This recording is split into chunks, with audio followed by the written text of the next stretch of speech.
Welcome everyone in my channel IELTS Motivation. I'm Navdeep Kaur, worked as a IELTS tutor, and today I will share you some techniques which helps to gain higher band score in speaking.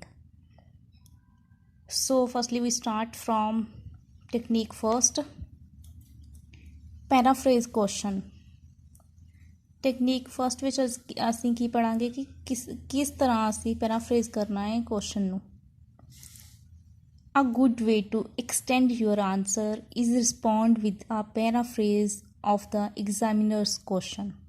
Good way ਕੀ ਹੈ extend ਕਰਨਾ ਸਾਡੇ answer ਨੂੰ। ਅਸੀਂ extend ਕਰਨ ਦੇ ਲਈ ਕੀ ਵਧੀਆ ਤਰੀਕਾ ਅਸੀਂ ਕੀ ਅਪਣਾ ਸਕਦੇ ਹਾਂ ਕਿ ਅਸੀਂ ਪੈਰਾਫਰੇਜ਼ ਕਰਨਾ ਹੁੰਦਾ ਹੈ ਐਗਜ਼ਾਮੀਨਰ ਦੇ ਕੁਐਸਚਨ ਨੂੰ। ਪੈਰਾਫਰੇਜ਼ ਹੁਣ ਅਸੀਂ ਕਿਵੇਂ ਕਰਨਾ ਹੈ ਉਹ ਤੁਹਾਨੂੰ ਮੈਂ ਦੱਸਦੀ ਹਾਂ। Paraphrasing is when you repeat the sentence but with synonyms so that it has the same meaning.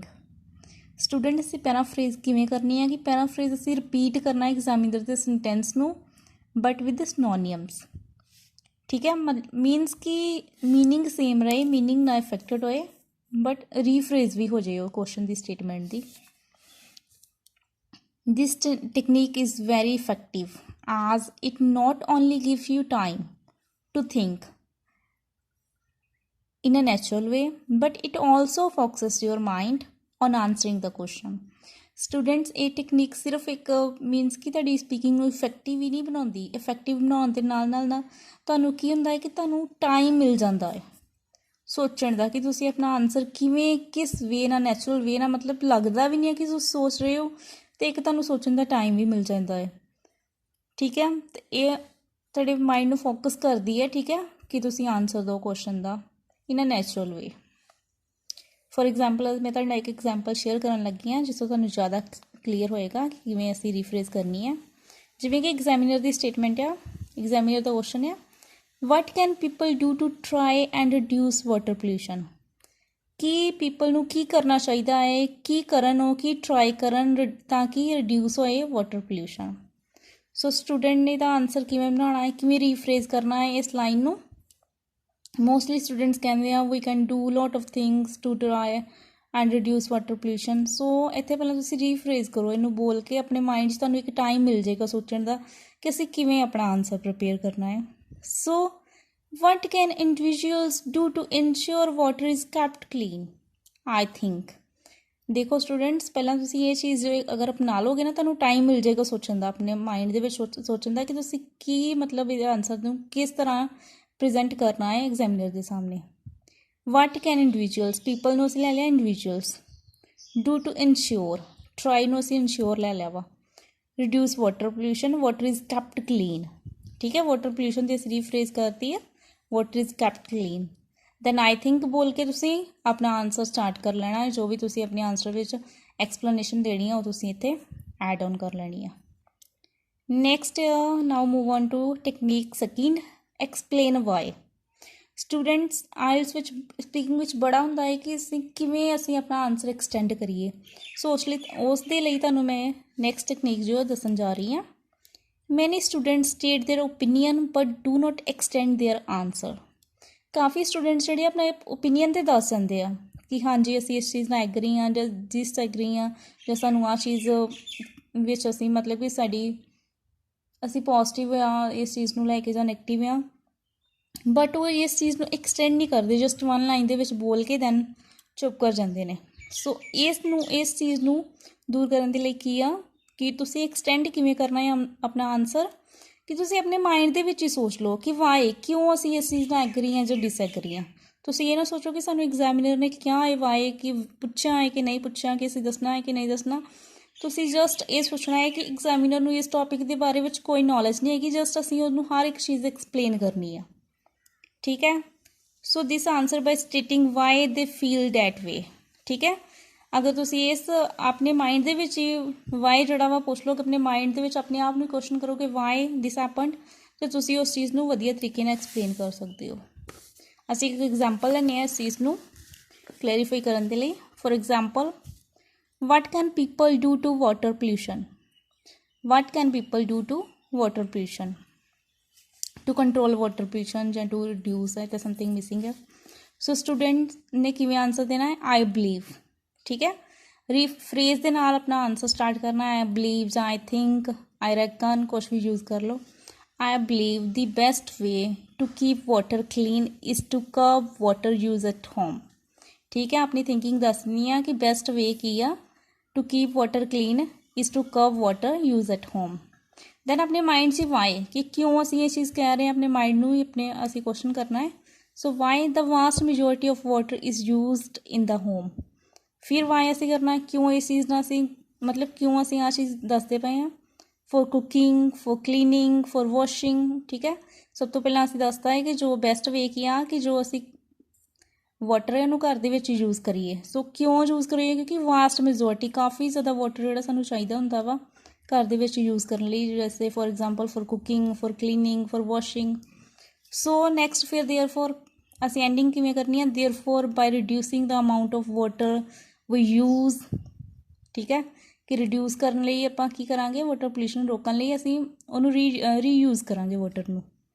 The government can conserve the water supply and keep it clean. तो गवर्नमेंट नूं भी करना चाहिए है। ठीक है, कि वो पानी नूं साफ करन विच हेल्प करन ते जिहड़ी क्लीन सप्लाई है प्रोवाइड करन। By asking ourselves why we continue to explain and this lead to more developed answer। अगर असी अपने माइंड में ही वाई अपने आप में पुट करांगे इहदे नाल की होएगा, साडा आंसर एक्सप्लेन असी एक्सप्लेनेशन उहदी ज़्यादा दी जा सकती है तो इहदे नाल की है साडा एक डिवेलप्ड आंसर लगेगा, एक्सप्रैसिव आंसर बन जाएगा साडा। नैक्सट टेक्निक थर्ड बारे गल करते हैं, गिव एग्जाम्पल्स। कि अपने आंसर नूं होर एक्सटेंड करने लई, होर इफैक्टिव बनाउण लई उहदे विच एग्जाम्पल्स ऐड ऑन होना। This seems an obvious one, कि सानूं मतलब एक नॉर्मल जी गल लगदी है कि गिव एग्जाम्पल देनी, but it is something many student do not do. पर एक ओहो जी चीज़ है जिहड़ी मैनी स्टूडेंट जिहड़े मतलब नहीं दिंदे, उन्हां नूं ऑन द स्पॉट माइंड दे विच नहीं आउंदी, जां आई डोंट नो क्यों नहीं दिंदे, बट ये देण नाल साडा आंसर काफ़ी इफैक्टिव हो जांदा है, काफ़ी मीनिंगफुल लगदा है। In order to really develop your answer an example is normally needed. ठीक है, अपने आंसर में डिवेलप्ड करने के लिए, एक्सप्रैसिव बनाने के लिए एक एग्जाम्पल का होना बहुत जरूरी है। खास तौर पर किन्ना क्वेश्चनस में डिस्कशन क्वेश्चनस के फॉलोअप्स क्वेश्चनस जोड़े होंगे उन्होंने असी डिस्कसन करनी होंगी है कि किवें असी जोड़ा अपना आंसर जोड़ा वा क्यों असी इस चीज़ एग्री हाँ डिसएग्री हाँ, जां इहदी एडवांटेज की है, डिसएडवांटेज की है, हर तरह के क्वेश्चनस आते हैं फॉलोअप्स में। सो उस चीज़ को क्लैरीफाई करने के लिए एग्जाम्पल का होना जरूरी है। सो इस चीज़ को असीं एक्सप्लेन करते हैं एक एग्जाम्पल के नाल। फॉर एग्जाम्पल एग्जामिनर की कह रहा है, have the modes of transport people using in your country changed much over the last few decades. कह रहा है कि जो मोड्स ऑफ ट्रांसपोर्ट है, ट्रांसपोर्ट के साधन है, जिवें फॉर एग्जाम्पल बाइक्स है, साइकल्स है, बसिस वगैरह है, और जिहड़े कहंदे आ use in your country changed much over the last few decades, कि पिछले कुछ सालों के कंपैरेटिवली चेंज हो गए हैं। सो तुसीं इहदा आंसर किवें देना है स्टूडेंट्स ने, एब्सल्यूटली, कोई भी इत्थे फ्रेज लगा लो, एब्सल्यूटली, डेफिनेटली, श्योरली, कुछ भी लगा के अपना स्टार्ट करना है, लेकिन एब्सल्यूटली डेफिनेटली ज़्यादा सुटेबल है। Absolutely they have changed a lot. They have असी दे किसनूं कहता है, मोड्स ऑफ ट्रांसपोर्ट नूं। अगर असी मोड्स ऑफ ट्रांसपोर्ट ही रिपीट करते तो साडी रेपीटेशन हो जानी सी। Absolutely they have changed a lot. In the past most people use bicycles. असी कहता है in the past most people की यूज़ करते थे bicycles, but now they predominantly use motor bikes. पर हुण की यूज़ कर रहे हैं, मोटर बाइक्स। ये एग्जाम्पल हुण असी स्टूडेंट्स कितना ऐड करनी है। फॉर एग्जाम्पल तुहाडे माइंड में कुछ नहीं आ रहा, तुसीं एक जस्ट सर्वे की एग्जाम्पल ले लो। A recent survey found that 72% of people now on a motor bike. Okay, तुसीं रीसेंट सर्वे दसो 2020 में होया है, 2021 में होया है, 2019 में होया है, और 72 लै लो, 80 लै लो, तुहानूं एग्जामिनर ने तुहानूं कन्फर्म कर ली नहीं कहना कि तुहानूं इस चीज़ को प्रूव करो। ठीक है, सो तुसीं जस्ट एक एग्जाम्पल लैके अपनी चीज़ को क्लीयरली एक्सप्लेन करना है। Okay, next we should move on to technique number 4, situation based phrases. Situation based phrases इन्हां दा स्टूडेंट्स बहुत ज़्यादा अहम रोल होंदा है साडी स्पीकिंग विच। असी जो मर्जी अपनी speaking they which add on कर लैंदे आ, बट अगर असी सिचुएशन बेस्ड फ्रेजेस ऐड करांगे तो उहदे नाल की होएगा कि साडी जो स्पीकिंग आ बड़ी इफैक्टिव लगेगी। ਟੂ ਦੀ ਪੁਆਇੰਟ ਲੱਗੇਗੀ। ਐਂਡ ਮੇਨ ਥਿੰਗ ਕਿ ਐਗਜ਼ਾਮੀਨਰ ਨੂੰ ਇੱਦਾਂ ਨਹੀਂ ਲੱਗੇਗਾ ਕਿ ਇਹਨੇ ਜਸਟ ਰੱਟਾ ਮਾਰਿਆ, ਜਿਹਨੂੰ ਪੰਜਾਬੀ 'ਚ ਅਸੀਂ ਕਹਿ ਦਿੰਦੇ ਹਾਂ। ਉਹਨੂੰ ਇਹ ਲੱਗੇਗਾ ਕਿ ਇਹਨੂੰ ਇਹ ਚੀਜ਼ ਦੀ ਡੀਪ ਨੌਲੇਜ ਹੈਗੀ ਆ। ਫੋਰ ਐਗਜ਼ਾਮਪਲ, ਅਗਰ ਜਿਵੇਂ ਅਸੀਂ ਗਿਵਿੰਗ ਓਪੀਨੀਅਨ, ਆਪਣਾ ਓਪੀਨੀਅਨ ਦੇਣਾ, ਓਪੀਨੀਅਨ ਬੇਸਡ ਕੁਐਸਚਨਸ ਹੁੰਦੇ ਨੇ ਜਿਵੇਂ, ਉਹਦੇ ਵਿੱਚ ਅਸੀਂ ਕਿਵੇਂ ਦੇ ਫਰੇਜ਼ ਲਗਾ ਲੈਣੇ ਆ, in my opinion, in my view, my point of view is that, I reckon, I feel, I personally speaking, it seems to me that, well, I would say। Students ਇਹਨਾਂ ਵਿੱਚੋਂ ਕੋਈ ਵੀ ਤੁਸੀਂ 2-3 ਫਰੇਜ਼ ਆਪਣੇ tips ਦੇ ਜੋ ਆ ਬਿਠਾ ਲਓ, ਤਾਂ ਕਿ ਤੁਸੀਂ ਜਿਵੇਂ ਗਿਵਿੰਗ ਓਪੀਨੀਅਨ ਤੁਹਾਡਾ ਪੁੱਛਿਆ ਐਗਜ਼ਾਮੀਨਰ ਨੇ, ਡੂ ਯੂ ਥਿੰਕ ਨਾ ਕੁਐਸਚਨਸ ਹੁੰਦੇ ਨਾ, do you think change is necessary or not, do you think we should follow outdoor activities. So ਇੱਦਾਂ ਦੇ ਕੁਐਸਚਨਸ ਵਿੱਚ ਕੀ ਆ ਕਿ ਤੁਸੀਂ ਇੱਦਾਂ ਦੇ ਫਰੇਜ਼ ਯੂਜ਼ ਕਰਨੇ ਆ, in my opinion, in my view, my point of view is that, I reckon, I feel, personally speaking, it seems to me that, well, I would say. For example ਦੇ ਨਾਲ ਮੈਂ ਇੱਕ ਚੀਜ਼ ਤੁਹਾਨੂੰ ਇੱਕ statement ਬਣਾ ਕੇ ਦੱਸਣ ਦੀ, ਤੁਸੀਂ ਕਿੱਦਾਂ ਬੋਲਣਾ ਹੈ। In my opinion, we should encourage children to have more outdoor activities than playing computer games। ਕਿ ਮੇਰੇ ਓਪੀਨੀਅਨ, ਕਿ ਮੇਰੇ ਅਕੋਰਡਿੰਗ ਕੀ ਆ ਕਿ ਵੀ ਸ਼ੁੱਡ ਇਨਕਰੇਜ, ਕਿ ਸਾਨੂੰ ਚਿਲਡਰਨਸ ਨੂੰ ਇਨਕਰੇਜ ਕਰਨਾ ਚਾਹੀਦਾ ਹੈ to have more outdoor activities than playing computer games. ਆਪਣਾ ਜਿੱਥੇ ਓਪੀਨੀਅਨ ਤੁਸੀਂ ਐਡ ਕਰਨਾ ਹੈ, ਡੂ ਯੂ ਥਿੰਕ ਵਾਲੇ ਕੁਐਸਚਨਸ ਆਉਣਗੇ, ਉਹਨਾਂ ਵਿੱਚ ਤੁਸੀਂ ਟਰਾਈ ਕਰੋ ਇਹ ਵਾਲੇ ਸਾਰੇ ਫਰੇਜ਼ ਯੂਜ਼ ਕਰਨ ਦੀ। Okay, next we move to technique number 5, to repeat a statement. ਕਿਵੇਂ ਅਸੀਂ ਆਪਣੀ ਸਟੇਟਮੈਂਟ, ਸਮਟਾਈਮਸ ਸਾਨੂੰ ਹੁੰਦਾ ਹੈ ਕਿ ਅਸੀਂ ਆਪਣਾ ਆਨਸਰ ਤਾਂ ਦਿੱਤਾ ਹੈ, ਬਟ ਉਹਨੂੰ ਸਾਨੂੰ 1-2 ਵਾਰ ਇੱਕ ਲਾਈਨ ਰਿਪੀਟ ਕਰਨੀ ਪੈਂਦੀ ਆ, ਜਿਹਦੇ ਨਾਲ ਕਿ ਅਸੀਂ ਹੋਰ ਕਲੀਅਰ ਕਰ ਸਕੀਏ ਐਗਜ਼ਾਮੀਨਰ ਨੂੰ ਕਿ ਸਾਡਾ ਆਨਸਰ ਕਿਸ ਤਰ੍ਹਾਂ ਆਇਆ ਵਾ, ਜਾਂ ਕਿਉਂ ਅਸੀਂ ਆ ਚੀਜ਼ ਨਾਲ ਐਗਰੀ ਹਾਂ, ਕਿਉਂ ਅਸੀਂ ਮਤਲਬ ਸਾਡੇ ਕਹਿਣ ਦਾ ਆਪਣਾ ਜੋ ਵੀ ਆਪਣਾ ਵੇ ਆ, ਅਸੀਂ ਆਪਣਾ ਓਪੀਨੀਅਨ ਜੋ ਹੈ ਐਗਜ਼ਾਮੀਨਰ ਦੇ ਸਾਹਮਣੇ ਰੱਖਣਾ ਹੈ। ਸਮਟਾਈਮਸ ਸਾਨੂੰ ਉਹਦੇ ਵਿੱਚ ਸਟੇਟਮੈਂਟ ਜੋ ਆ ਆਪਣੇ ਸੈਂਟੈਂਸਿਸ ਰਿਪੀਟ ਕਰਨੇ ਪੈਂਦੇ ਨੇ। ਸੋ ਉਸ ਟਾਈਮ 'ਤੇ ਅਸੀਂ ਕਿਵੇਂ ਬੋਲਣਾ ਹੈ, what I actually mean to ਵਾਸ, ਤੁਸੀਂ ਬੋਲਣਾ ਹੈ ਕਿ ਇਹਦਾ ਮੇਰੇ ਕਹਿਣ ਦਾ ਐਕਚੁਅਲ 'ਚ ਮੀਨਿੰਗ ਕੀ ਆ, ਉਹ ਚੀਜ਼ ਨੂੰ ਅਗਰ ਦੱਸਣਾ ਹੈ, what I actually mean was. To express in another way, ਕਿ ਮੈਂ ਇਸ ਚੀਜ਼ ਨੂੰ ਦੂਜੇ ਤਰੀਕੇ ਨਾਲ ਦੱਸਾਂ ਤਾਂ ਇੱਦਾਂ ਹੋਏਗੀ, to express in another way. ਹੋਰ ਕੀ ਹੈ ਨੈਕਸਟ ਇਹਦੇ ਵਿੱਚ, another way to say it, what I mean is, what I am trying to say is.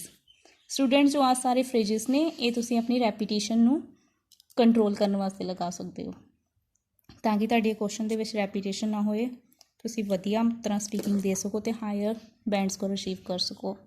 Example ਇੱਕ ਲੈਂਦੇ ਹਾਂ ਆਪਾਂ, ਜਸਟ ਤੁਹਾਨੂੰ ਦੱਸਾਂ ਕਿ ਕਿਵੇਂ ਅਸੀਂ ਇਹ ਯੂਜ਼ ਕਰਨੇ ਆ। What I am trying to say is, books are better than movies as it has a lasting impact on readers mind. ਇੱਕ ਹੋਰ ਐਗਜ਼ਾਮਪਲ ਲੈਂਦੇ ਹਾਂ, what I have just said, I believe that parents should spend more time with their children despite their busy schedule.